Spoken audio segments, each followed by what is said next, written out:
एक छोटे से गांव में धूल भरी गलियों और ऊंच नीच के भेद से बंटे समाज में जन्म हुआ एक बच्चे का नाम था ओम प्रकाश वाल्मीकि। वह नहीं जानता था कि उसका बचपन सिर्फ खेल कूद या पढ़ाई से नहीं बल्कि अपमान, भेदभाव और संघर्ष से भरा होगा। भाग 1। स्कूल का पहला दिन। ओम प्रकाश को जब पहली बार स्कूल भेजा गया, उसके दिल में बहुत खुशी थी। नई किताबें, स्लेट और अक्षर सीखने का सपना, पर किसे पता था यह सपना इतनी जल्दी टूट जाएगा। एक दिन स्कूल के हेडमास्टर कलीराम ने उसे अपने कमरे में बुलाया। तेज आवाज में पूछा, क्या नाम है तेरा? ओम प्रकाश ने डरते हुए कहा, जी ओम प्रकाश।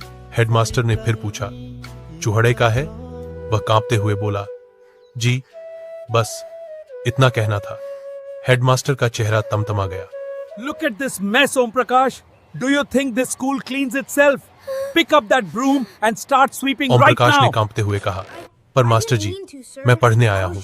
हेडमास्टर गरज उठे, तेरा खानदानी काम यही है, जा झाड़ू उठा। छोटे से बच्चे ने झाड़ू उठाई।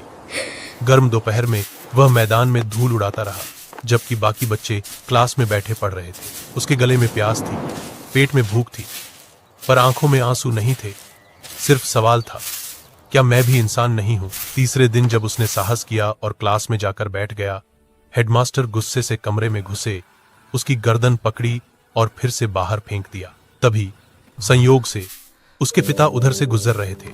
उन्होंने देखा कि उनका बेटा स्कूल में झाड़ू लगा रहा है। वो दौड़े और बेटे से पूछा, यह क्या कर रहा है तू?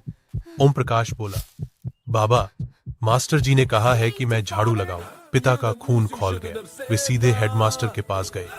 मेरा बेटा पढ़ने आया है, झाड़ू लगाने नहीं। हेडमास्टर चिल्लाया, तेरी औकात नहीं पढ़ाने की, ले जा इसे। पिता की आंखों में आंसू थे, पर आवाज में आग। अगर मेरे बेटे ने पढ़ाई नहीं की तो ये दुनिया नहीं बदलेगी। उस दिन से ओम प्रकाश ने ठान लिया, वो पढ़ेगा, चाहे दुनिया उसके खिलाफ ही क्यों ना हो। भाग 2। जूठन का जीवन। घर लौटने पर मां बोली, बेटा चिंता मत कर, हम गरीब हैं पर मेहनती हैं। मां दिन रात ऊंची जातियों के घरों में काम करती थीं। कभी झाड़ू लगाना, कभी बर्तन मांजना, तो कभी बची खुची रोटियां लेकर आना। हर घर से जो बचा हुआ खाना मिलता वो जूठन कहलाता था। बासी टूटी फूटी रोटियां, कभी सूखी सब्जी और कभी बचा हुआ दूध या दही। मां इन्हें बड़े प्यार से धोकर धूप में सुखाकर रखती। बाद में जब कुछ नहीं होता तो वही सूखी रोटियां पानी में भिगोकर खाई जाती। बचपन में ओम प्रकाश को समझ नहीं आता था, क्यों हम दूसरों की जूठन खाते हैं, क्यों हमें अलग बर्तनों में खाना मिलता है, क्यों हमारे हाथ से लोग पानी भी नहीं पीता।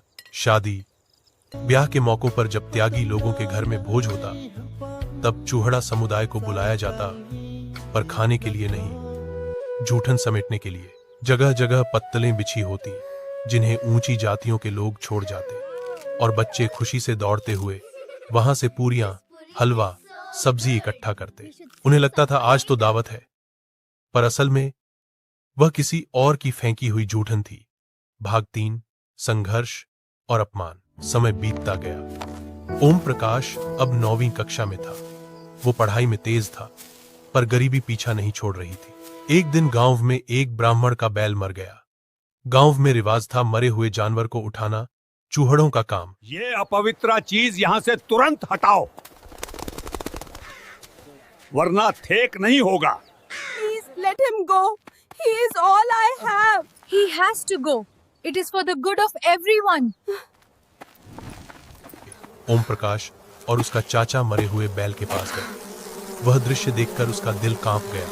सड़ांध, मक्खियां, खून और नफरत भरी निगाहें, पर किसी ने उसकी भावना नहीं देखी। वह कांपते हाथों से बैल की खाल उतारने लगा। सिर चकरा रहा था, पर वह करता रहा। फिर खाल बांधी गई, गठरी बनाई गई और उसे अपने सिर पर उठाकर घर तक ले जाना पड़ा। गांव वाले हंस रहे थे। कोई कह रहा था, देखो पढ़ने वाला चूहड़ा। उसके कदम भारी थे, दिल रो रहा था। उसे डर था कि कहीं स्कूल के बच्चे न देखें। जब वह घर पहुंचा, मां ने देखा बेटे का सिर खून और मिट्टी से सना हुआ था। वह फूट पड़ी, हे भगवान, मेरा बेटा ये सब क्यों झेले? ओम प्रकाश ने कुछ नहीं कहा, बस चुपचाप बैठ गया और खुद से वादा किया, मैं पढ़ूंगा, मैं बदलूंगा ये सब। भाग 4। शिक्षा की शक्ति। दिन बीतते गए। ओम प्रकाश ने कठिनाइयों के बावजूद पढ़ाई जारी रखी। वह जानता था शिक्षा ही वो हथियार है जो उसे सम्मान दिला सकती है। कभी किताबों के लिए पैसे नहीं होते तो पुरानी फटी किताबें दोस्तों से ले लेता। कभी स्कूल की फीस नहीं दे पाता तो रात को मजदूरी करता। पर उसने हार नहीं मानी। धीरे धीरे उसने समझा यह लड़ाई सिर्फ उसकी नहीं, उन सब की है जिन्हें समाज ने नीचा समझा। उसने लिखा, बोला और अपने अनुभवों को कागज पर उतारा। वही बना उसकी आत्मकथा जूठन। भाग 5, आत्मसम्मान की पुकार। जूठन सिर्फ कहानी नहीं है, यह एक पूरा युग है जहां इंसान को इंसान नहीं माना गया। ओम प्रकाश ने समाज से पूछा, क्या मेरा खून अलग है? क्या मेरा दर्द कम है? क्यों मैं सिर्फ इसलिए छोटा हूं क्योंकि मेरा जन्म किसी और घर में हुआ? उसकी कलम ने समाज की आंखें खोल दी। लोग समझने लगे कि जिसे वे नीचा समझते हैं वह भी उसी धरती का बेटा है। जूठन ने हर उस दिल को झकझोरा जिसने कभी भेदभाव देखा या महसूस किया। भाग 6, संदेश। आज जब हम जूठन पढ़ते हैं तो सिर्फ एक कहानी नहीं पढ़ते, हम उस आवाज को सुनते हैं जो सदियों तक दबाई गई।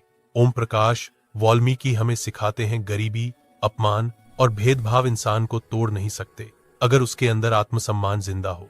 वो बच्चा जो स्कूल में झाड़ू लगाता था वो बड़ा होकर भारत के सबसे सशक्त लेखक बन गया। उसने साबित किया कि कोई भी इंसान अपनी मेहनत और शिक्षा से किस्मत बदल सकता है। मैं ओम प्रकाश वाल्मीकि उस समाज की जूठन खाकर बड़ा हुआ, पर आज मेरी कलम ने उस जूठन को इतिहास का सबसे सच्चा दस्तावेज बना दिया।